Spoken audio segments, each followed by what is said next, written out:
talong. Hihiwain natin ng maliliit yung mga talong.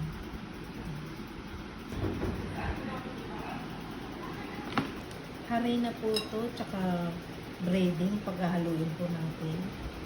Siguro 3 kutsara lang na breading. Ang mahala, tagtagtag nyo lang po. Lagyan nyo ng asin.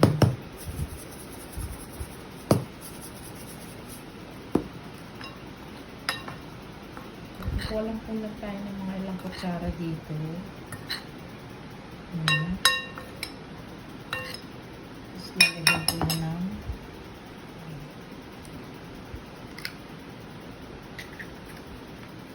halu-haluin lang po natin. Lalagyan lang po natin ito ng konting tubig para batter natin or butter. Tapos lalagyan na po natin dito yung mga talong.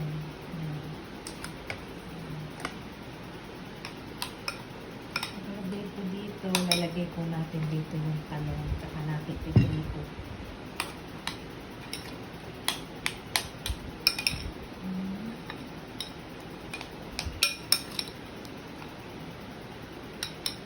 Dapat talong.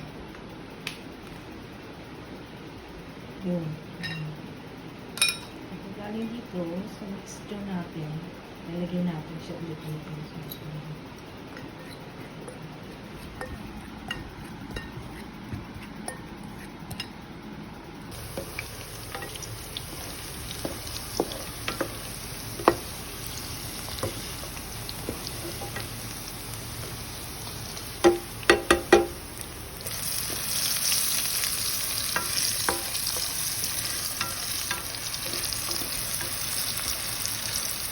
Lalagyan na. Tapos ito lagyan na natin ng sibuyas na puti. Sibuyas na puti. Tapos konting paanghang. Tapos lagyan natin ng mga 4 na kalamansi.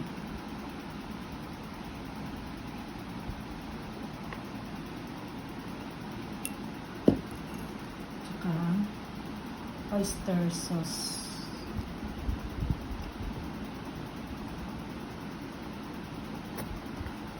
Tsaka toyo o soy sauce.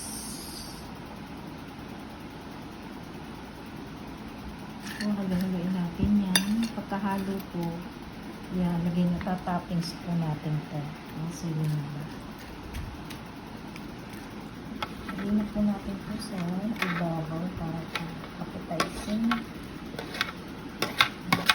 Ano po? Ready to eat na po ang aking talong sisig.